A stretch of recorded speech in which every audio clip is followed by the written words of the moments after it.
So thank you very much, Matt, for coming down all the way from the north down to the sunny south to join us here at Astute Technical and help us out with some understanding of the recent changes to IR35 legislation. I'm Terry Buckel. I'm the founder and CEO of Astute Technical Recruitment. And Matt? Yeah, thanks, Terry. Thanks for having me. Always a pleasure to talk around IR35. Clearly a hot topic. I'm Matt Fryer, Managing Director of Brookson. So, well, let's just jump straight into it. Let's go back to basics. So, what is IR35 and why was it introduced for those of us that have heard it but maybe weren't around when it first came out? It's a while ago. It is a while ago, yeah. IR35 is a piece of tax legislation. It came out in April 2000. So 23 years ago. And effectively, it was government saying that people who work as self-employed through limited companies pay less tax than those people who work as employees. So we need some way of differentiating for tax purposes who's self-employed and therefore entitled to those tax breaks versus someone who's employed. And that is the basis of IR35. It's an employment status test for tax purposes only, and it's based on case law. So it can be quite confusing, quite difficult to understand for some people. Hence, I think why it's always a topic of conversation. It's always something where people have got differing views, and for my sins, enjoy talking about it. Excellent. I can remember the days where people had IR35 friendly contracts. I thought that sounds a little bit kind of, is it right? But in April 2021, there were changes to IR35 rules. So how has this impacted contractors and businesses? Yeah, so the original IR35 rules placed the obligation and the tax risk effectively on the contractor to determine their own IR35 status and make sure they paid the correct tax according to that. There was a change in April 2017 in the public sector, and then a similar change in April 21, which is perhaps a bigger change in the private sector, which moved that risk and that obligation away from the contractor to the end client being the end user of the contractor. So from April 21, all end clients that use contractors have got to undertake an IR35 assessment and produce a status determination statement. And in doing so, they've got to take reasonable care. So they've got to give it a good go to get it right. They then pass that determination to the recruitment business, and the recruiter is responsible for making sure the right amount of tax has been paid. So it was quite a big change for the contracting sector. Obviously, anything new needs a bit of time for people to get their head around it. Anything new that involves risk leads to different reactions depending on a business's appetite for risk, depending on the advisors they're using, and depending on the value they place on availability to talent. So I've seen a real mixed bag reaction in the market. Some clients have embraced the change. They've understood what obligations are on them, what's required of them. They've given it a good go, and they are still able to engage contractors through limited companies. The other end of the scale, we've seen some clients sort of wipe their hands with it. This is too difficult, too hard, too risky. I don't want any PSCs or limited company contractors in my supply chain. So obviously that new nuance in the market results in candidates maybe now being a bit picky around who they want to work for. I'm digging their heels in and saying I only want an outside IR35 role because I believe I'm genuinely self-employed and I should get the tax benefits. So there's commercial implications to those decisions as well. So I see there's a real mixed bag of reaction. It's basically a balance of risk. Tax risk and process risk versus access to best talent and best commercials, I guess. You made an interesting point there. You said that about an IR35 role, and I think some people are confused that is the contractor outside IR35 because of the way they work, or is the role outside IR35? We know we'll talk more about that, but definitely with the risk and the attitude and companies having global or blanket kind of statements as to how they're going to operate has caused caused problems. It's caused issues with actual projects being delivered that we see. And one example of that was, for me, particularly was a company that is a global business, and they're kind of new to the UK, so new to IR35 and the understanding of it, and their attitude as a business where they have where they're quite risk averse, was that they felt that they didn't want to get involved with it because it could damage their brand reputation. And I was like, I've done my best to try to indicate, but it's difficult. What would you say to that? Yeah, that is quite an extreme reaction, I think. And I think if a company is really conscious of its brand and its brand value, which most businesses should be, rightly so, where does IR35 come into that? So you could say that if they play disregard to the rules, they totally ignored the rules and tried to avoid tax by engaging everyone as outside IR35, and they marketed off that and they won business off that and they were able to reduce costs as a result of that, yeah, maybe that's going to be brand damaging.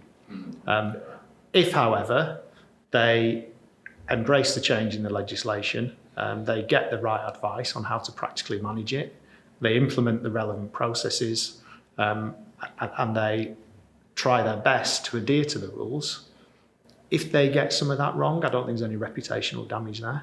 I mean, it's interesting that the way the rules have been constructed is that's the behaviour they're trying to promote. So HMRC, under these new rules, expect a client to take reasonable care in meeting its obligations under the IR35 rules. To me, that doesn't say you've got to get it right in 100% of cases, but you've got to give it a good go. So invest in what's your policy for engaging an off-payroll worker? What training have you done in the business to understand the way that people work? What rigour have you put into your contracts? And how have you approached the determination of IR35 status? That's all that's required. And there's lots of businesses out there that are doing that, and they're doing that with some cost, but minimal cost as a fraction of the pay bill, if you like. My argument would be blanket banning the use of a PSC or blanketing everyone inside IR35 arguably could have more reputational damage than actually getting it wrong in a few instances. But from a candidate and from a contractor perspective, you know, the highly skilled, highly valued experts out there, as I said before, so, you know, some of them are digging their heels in and saying, I want to work for a contractor-friendly business that will take time to understand the way that I work and the way it engages me and will make the right determination. So when you talk about reputational damage, I think there's two sides to the coin there. And I get that completely. And you know, some companies will say, yeah, we'll pass this over to HR to kind of make a determination, a statement, which again scares me because, you know, you're already thinking that this worker, this person is an employee by kind of pushing them down the HR route, in my mind, or in a lot of cases will be. And quite often, if an HR person is completing an assessment tool, they may well answer the questions as though they were an employee. I've seen that quite a lot, and it's like another, wow, you know, it's a procurement exercise. It's not a HR employee thing. So, I mean, there are a number of reasons, but, you know, what other kind of common misunderstandings do you see from your, you know, from clients you deal with around the kind of IR35 rules? Yeah, I mean, yeah, the point you make there is an interesting one. So who are the stakeholders?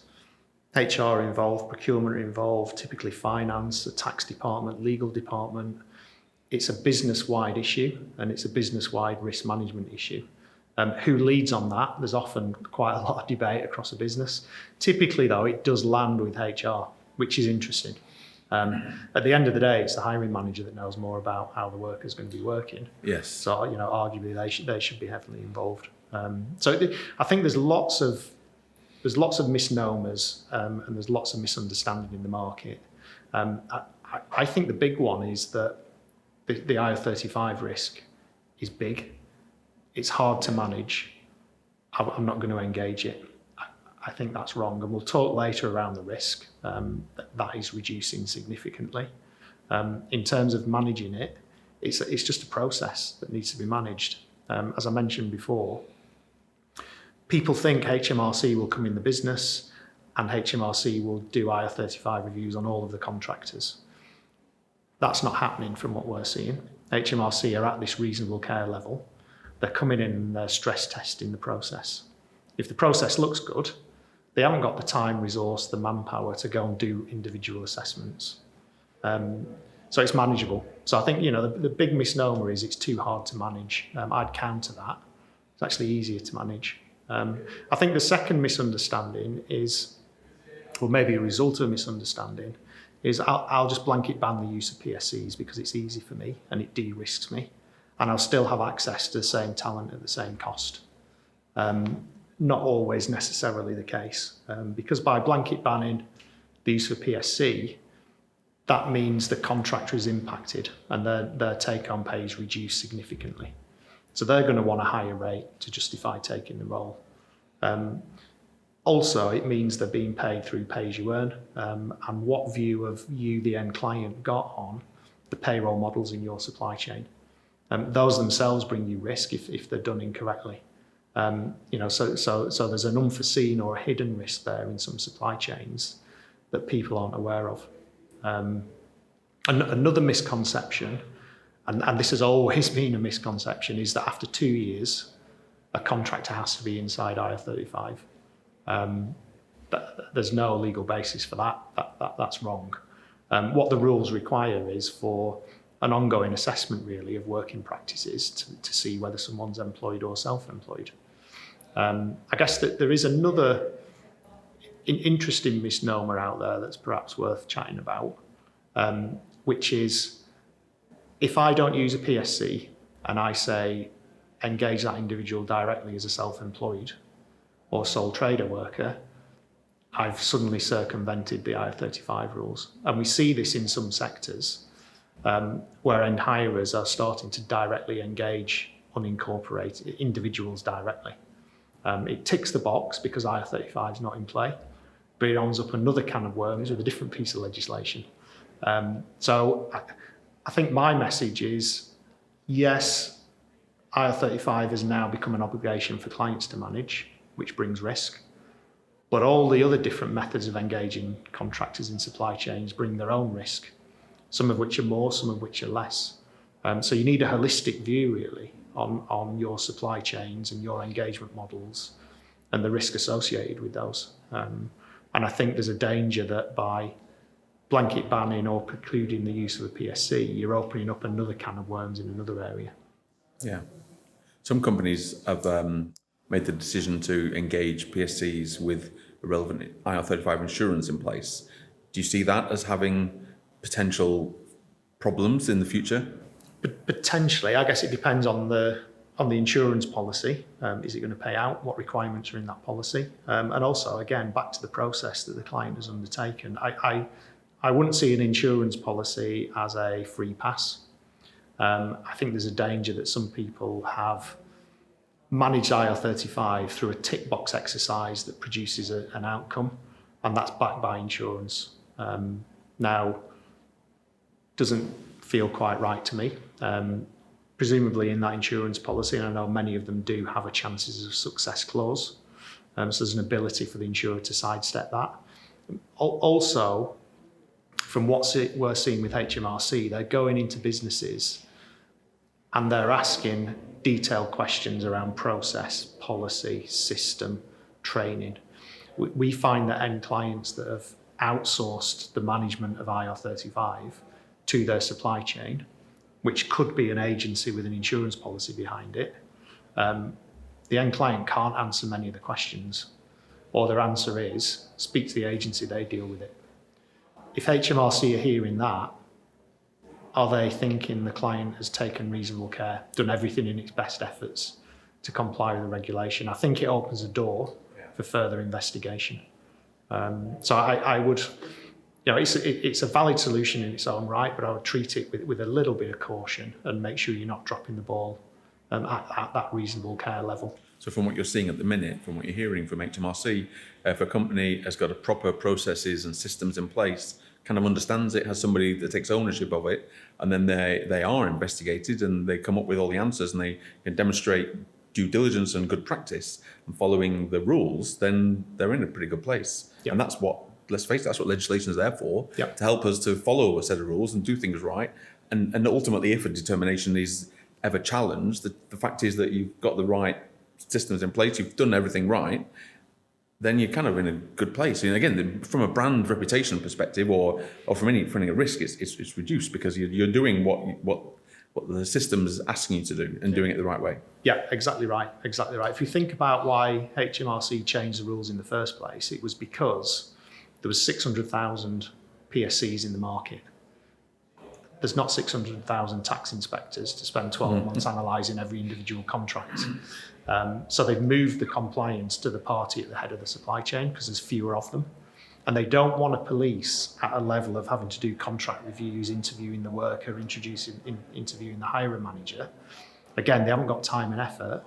And that's the grey area that typically goes to tribunal or court. They don't want to do it that way. They want to do precisely what you've just said. Have you got a process that in a decent proportion of times will spit out the right result? If you have, we'll just move on to another business and we'll get a clause into one that hasn't done that. And that's what we're seeing from the HMRC policing this now. It's about policy, it's about process, it's about your audit trail and demonstrating that. Okay, yeah. So then, of course, last week, autumn statement, some changes to the IR35 legislation. So can you tell me more about that? How do businesses best prepare for those changes? Yeah. So we expected something in the autumn statement following a consultation in the summer, where HMRC have acknowledged a bit of a discrepancy in the current IR35 rules. Currently, if they find an end client hasn't managed the rules adequately, and a tax bill arises, then all of the tax and national insurance is payable by the client, or in some cases the agency, which, you'd say I'd expect that to be the case. However, there's a contractor there who's been outside IR35, been paid gross and has paid their own taxes. So they've paid corporation tax, dividend tax, probably some tax through self-assessment. So at the moment, HMRC will be collecting tax from the client and tax from the contractor. So it's double taxation, which is a no-no. It's not fair. HMRC are getting two bites of the cherry. So people have been lobbying this for the last couple of years since the rules came in. HMRC have finally got round to fixing it. And it was the fix that was announced in the autumn statement this year. And the fix will allow HMRC to offset any tax paid by the contractor and its limited company against any tax due by the end client if HMRC say your determination was wrong. Now that's significantly over halves the risk to the client of getting IR35 wrong, if you like. Yeah. Because technically there would be a mechanism to get the tax back from the worker, but you'd have to litigate, you'd have to enforce a contract. It's not going to happen. So you've now gone from a position of the tax bill being anything of 50-60% of the contract rate down now to 15-20% of the contract rate. So that risk has significantly reduced. So when you're looking at your balance of risk, the tax risk associated with getting IR35 wrong from April 2024 reduces by over a half. How do you view that now? Is it time to review your decision to ban PSCs? Time to review your processes for managing IR35? Because the risk has reduced a hell of a lot. The commercial benefits of being that contractor-friendly business that does a proper IR35 assessment and in the right instances can support an outside IR35 assessment, suddenly you've got access to that talent again, and less pressure on your commercials. And the risk of getting it wrong is significantly lower than it is today. So I think it's going to drive a bit of change, maybe a bit of re-education, maybe a change in stance for some businesses. I think the other interesting thing that was hidden in the announcement in the autumn statement is an acknowledgement by HMRC that if an end client issues a blanket IR35 determination that everyone is inside IR35, they haven't taken reasonable care. Which would make sense. It works both ways. Yeah. HMRC have said, and it was buried in the consultation, in a and it was buried in an autumn statement update, if a contractor feels as if the client hasn't taken reasonable care and has made this blanket decision, they should report them to HMRC's tax fraud hotline. Now, that's the first time I've seen that from HMRC. What they'll do with that information, I don't know. But HMRC are starting to say, actually, it works both ways, the reasonable care argument. Yeah. If you're dealing with off-payroll workers, if you have off-payroll workers in your supply chain, you've got to deal with IR35 correctly. You can't just ignore it now. Mm-hmm. So that was an interesting move as well. That's an interesting one, isn't it? You're going to shop the client that's paying you. Yeah. I'm sure it'll be anonymous, but what's the advantages of that? There just needs to be, I doubt that there could even be any kind of penalty, but just an education piece that, why aren't you?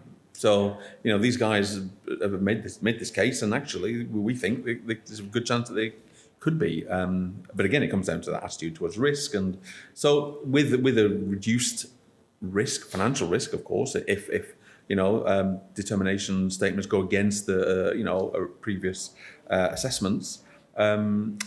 And of course, let's face it, talent shortage is not getting any better. It's going to continue to get worse, especially with people of retirement age and just generally, the lack of ability for movement of people through the EU to help with projects and jobs, of course, in the UK. So, given all of that, do you think then with this, these changes, we might see an increased appetite from businesses to reconsider their strategy for engaging with off-payroll workers? Yeah, I think we're going to see the tide turn. We're already engaged with a number of clients and recruitment businesses who are aware of this change, and they want to understand it, and they're starting to unpick some of those decisions they made 3 years ago nearly now. It's like any change in legislation. The more people understand the new rules, the more best practice emerges, the more people try and comply with them. So that's good. I think this is a trigger now for people to go back and reassess some of those decisions they might have made, particularly businesses that made the risk-averse decision to no longer work with limited company contractors. Some of those have seen cost spiral, some of them have seen projects being delayed, some of them have seen them not being able to get hold of the talent that they need or want at the cost they're willing to pay. That they are levers enough in my mind to go back to the underlying issue behind that, which is the decision that was made around limited company contractors. So I think best practice is emerging. People are realising that IR35 is something that can be managed. It's over-egging it to say it's just a process. It's more than just a process, but at the heart of it, it's just another business process. Get the right advice, get the process in place, and continue to improve it and review it, and HMRC will nudge you through. So I certainly think the tide will turn. I also think that the other models in the market come with their own risk, and it's worth us just touching on those. So I think there's still, you mentioned people, may have moved abroad, may have retired early because they can't use a limited company and benefit from that anymore. That has happened, but the majority of the professional contractors, let's call them, that work through PSC, have moved into being paid through umbrella companies or other payment intermediaries that purport to be an umbrella company but are doing something a little dodgy. And there's tax avoidance happening in those supply chains. Some of it is actually tax fraud. Mini umbrellas is a big hot topic for HMRC at the moment. As an end client, under the Criminal Finance Act, you've got an obligation to manage compliance risks throughout your supply chains and make sure that you've got processes in place to prevent the facilitation of tax evasion. So you might think you've solved an IR35 headache, but you may have created opportunity for tax evasion in supply chains through payment intermediaries that you may not see. So again, it's a good time to have a think around what engagement methods are you going to allow in your labour supply chains and how are you going to manage those risks. At a bigger level than IR35, I think some businesses probably need to have a think through that as well. So potentially businesses out there thinking, hey, we are protected, we don't have any off-payroll contractors, no worry about IR35 because everyone's working through umbrella companies or some other intermediary. They potentially haven't got a full understanding of how those companies work. There's some contractors out there going, hey, I got an umbrella company that's giving me 90% take home, which is great, or something that you might well be able to find on a Google search. And actually that's tax fraud. And then the client is then going to, if investigated, it would be responsible there. Exactly right. Yeah. So the Criminal Finance Act is a little known piece of legislation. It's probably been around 4 or 5 years now. HMRC have got a number of active cases. We're in the 20s and 30s, so it's not that prevalent. But a good proportion of those are in labour supply chains. So it is a sector of the market that HMRC think there is tax avoidance, probably tax evasion at the far end of the scale. And if they see that, they're going to use all their powers to try and get the money back. So a holistic view on risk is probably where you'd want to start, rather than just focusing on this IR35 thing that's a bit scary. There's obviously loads of different legislation, but again, IR35 is what we're talking about here, and it's where we see clients that have made decisions. So for those that in the past have perhaps made a decision because of risk not to engage, or those that maybe and they're therefore now thinking, okay, so with these changes, maybe I could be better informed. And for any new people that are involved in this as well, rather than perhaps take the recommend of that one person in a business that thinks they know all about it, and you wouldn't want to stake your business reputation and risk on one person. How could a business prepare themselves to be properly informed? Because a Google search isn't going to give them the answers, and so they need to engage with somebody who's an expert. And there are a number of companies that purport to be experts in IR35, and I know you guys are. But if I was taking you to meet a client and said, right, okay, you've got a big project coming up. This is what we want to do. We want to understand how we could engage off payroll workers. What would you kind of recommend as the way in which we could go about that? Yeah. So there's a playbook, if you like. It doesn't work for everyone. There'll be nuances, but the starting point is making sure the right people in the business understand the IR35 rules at a high level and what they mean. So there's a big education piece, and that's right down to people that manage contracts, right down to people who actually engage with the contracts on a day-to-day basis, the hiring managers. So talking about clients then who maybe have already made decisions, and with the changes they might want to reconsider, or maybe new people who are new to this, to help them get the right systems and processes in place, the right understanding, the right education. For me, the biggest part of this is education. How can you help, or what would you suggest it would be a way about going about helping start a new process? Yeah, so I think now would be a great time to do that for 2 reasons. Firstly, a couple of years down the line, best practices starting to emerge. And thirdly, obviously, we've got the de-risk coming in April. So in terms of best practice now, I think get some external help from a third party. By all means, go to your accountant. Your accountant will give you a view of the legislation. But there are providers in the market who specialise in IR35 and work with recruitment businesses that understand that A, the legislation, B, how other people have reacted to it, what worked, what hasn't, C, how HMRC are currently policing it, and D, the commercial implications of various decisions that could be made. So I think a well-rounded external advisor coming in to give you a bit of a steer would be a good way to start. You're right on education. The relevant people in the business that are involved in making hiring decisions, as a basic, need to know the law, need to know the rules.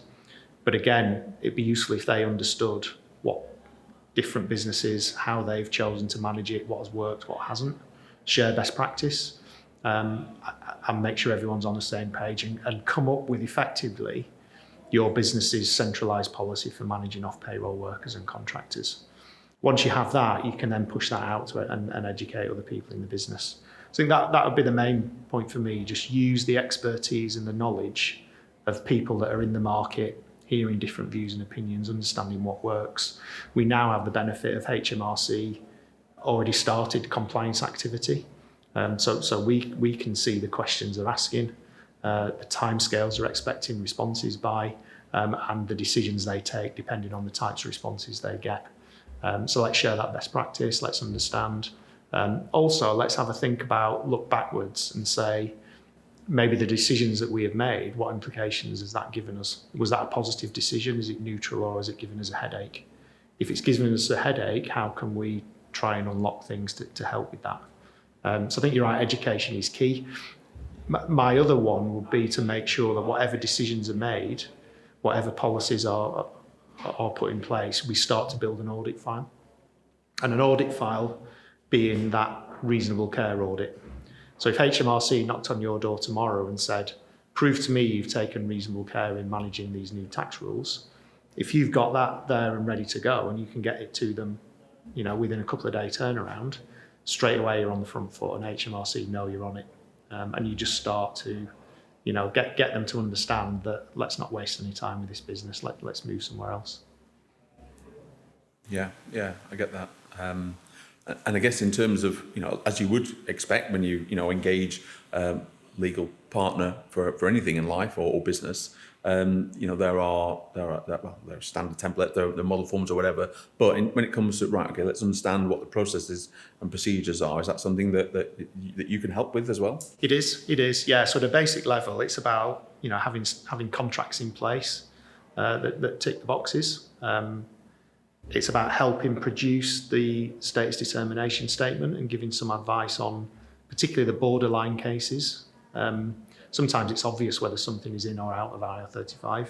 Quite often it's not so. So, we can help with that. But also, it's not just SDX production factory. It's giving you that advice, giving you that guidance, helping with written policies. I always hesitate to say a policy template because a policy should be tailored for every business, but we've done it for multiple people, and we can help you. What's popular right now is a mock HMRC audit. So we'll pretend to be HMRC, and quite often a client will say, these are the people I want you to write to or speak to, and give them no notice. And let's just see where we are as a business. So that's always an interesting process to go through. Off the back of that process, or without that, also we help with building the reasonable care pack. So HMRC have given guidance on what they think reasonable care looks like and what you need to do, and we can see them policing to that guidance when they're out in the market.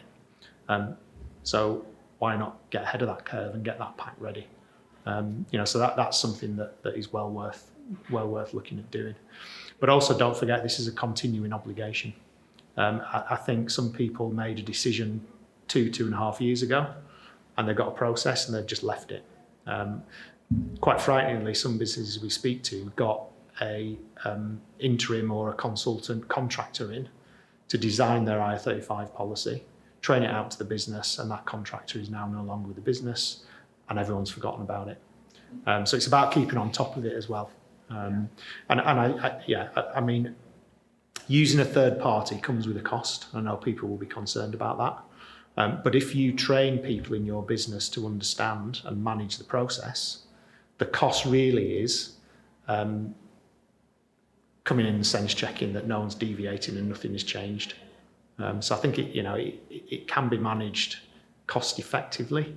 And when we get into sessions with people thinking around the commercial side, quite often you're more than justifying any external costs or any commercial benefits that come from the decisions. You just see in our world, and the energy from waste world is one of them, where projects can be delayed, cost, literally hundreds of millions of pounds. And that's, I'm not saying that's down to IR35, obviously, but, you get the right people on the project that are industry experts that, don't want to work through an umbrella company, and they will look for another opportunity with a company that is a bit more savvy and clued up and has done the right, the right checks and follow the right processes and engage them through their limited company, and then that other business can then benefit from the expertise of someone who has a better track record, perhaps, of delivering things. So yeah, as you say, a cost, but it could be nothing compared to the potential costs for being late with delivery, and as happens in the project world. Yeah, and I think another sort of commercial implication of a banning limited company is also some businesses have said for certain roles, we're not going to go to agency anymore. We're not going to buy labour. We're going to go to a consultancy business and outsource the whole project to them. And the cost there, as you can imagine, skyrocket. Yeah. And quite often, dressing something up as a statement of work, actually it's not. So, that really is where some of the costs can spiral. So, we are speaking to some clients now who are saying, I've used a consultancy to do this. Am I outside of IR35? In some instances, they haven't sidestepped that, but the costs have spiraled. So I think that's another interesting area to take a look at as well. Yeah, of course. Finally, do you have any predictions for the future of IR35 and future things that the HMRC are being lobbied for, or that may well come to fruition? Yeah. So I think most people are still hoping that IR35 or the off-payroll changes to IR35 will be repealed and the risk will go back to the contractor. I know some people are still lobbying that. I can't see that happening. Government pushed really hard to get this in. I can't see them unpicking it. There is still a funny in there in that the end client's got to make the determination for employment status.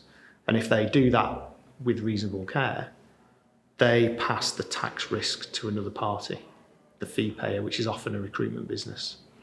Now that seems a little inequitable to me. And I know there are people lobbying government to say, why doesn't all the risk sit with the client? Why does that move? So that might be something that HMRC look at.